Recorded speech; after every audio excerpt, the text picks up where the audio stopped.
क्षिप्रमर्म अंगूठा और तर्जनी उंगली के मध्य में स्थित होता है और इस मर्म के माध्यम से हम लोग गले के anterior triangle of the neck और posterior triangle of the neck में स्थित सभी अंगों की चिकित्सा हम लोग कर सकते हैं। जितने भी छोटे उसमें पार्ट्स होते हैं उन सभी में कोई बीमारी होती है तो उसको क्षिप्रमर्म के माध्यम से ठीक किया जा सकता है।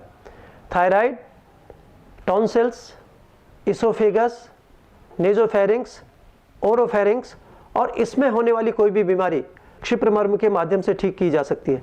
सामान्य रूप से ये देखा जाता है कि लोक व्यवहार में किसी भी व्यक्ति को यदि टॉन्सिलाइटिस होती है, गला खराब होता है तो क्षिप्रमर्म में गर्म तेल लगाकर उसका उपचार परंपरागत रूप से किया जाता है। इसी क्षिप्रमर्म के माध्यम से सांस में तकलीफ, बोलने में तकलीफ या हॉर्सनेस ऑफ वॉइस जैसी तकलीफों को भी हम लोग क्षिप्रमर्म के माध्यम से ठीक कर सकते हैं। क्षिप्रमर्म संख्या में 4 होते हैं। 2 क्षिप्रमर्म हाथों में तथा 2 क्षिप्रमर्म पैरों में स्थित होते हैं।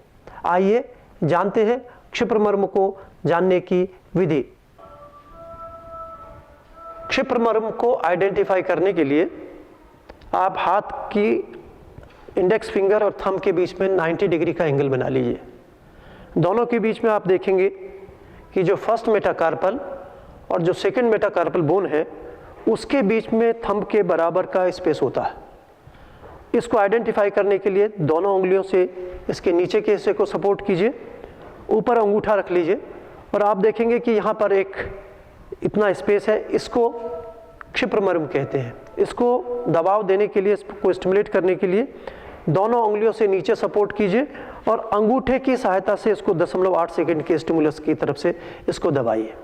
15 से 18 बार इस मर्म को दबाकर आप क्षिप्रमर्म को स्टिमुलेट कर सकते हैं। ऐसी ही प्रक्रिया आप दूसरे हाथ में करेंगे। बाएं हाथ में भी आप अंगूठे और उंगली को आप 90 डिग्री पे कर लीजिए और ऐसे अंगूठे को और उंगलियों को इस ढंग से रखकर सपोर्ट कीजिए और आइडेंटिफाई कर लिए कि एक्चुअल लोकेशन क्षिप्रमर्म की कौन सी है।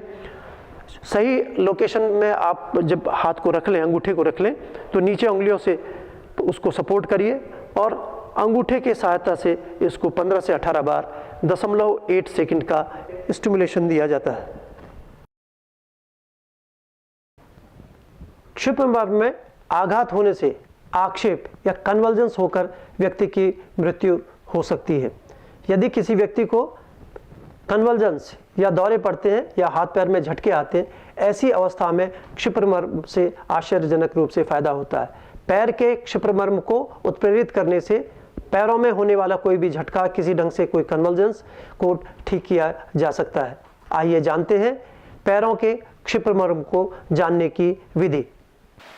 पैर के क्षिप्रमर्म को आइडेंटिफाई करने के लिए सबसे पहले आप पैर को सीधे रख लीजिए, अंगूठे को मोड़िए और आप देखेंगे कि जो हेड ऑफ फर्स्ट मेटाटार्सल है वो प्रोमिनेंट हो जाता है। दूसरे जो सेकंड टो है उसको थोड़ा सा अलग कीजिए और इन दोनों के बीच में जो स्पेस होता है उसमें आप अंगूठे से के द्वारा आप उस पॉइंट को आइडेंटिफाई कर सकते हैं। ये एक टेंडर पॉइंट होता है और उसको 15 से 18 बार 0.8 सेकंड की दर से आप इसको स्टिमुलेट कर सकते हैं। ऐसा ही आप दूसरे पैर में भी आप इसको कर सकते हैं।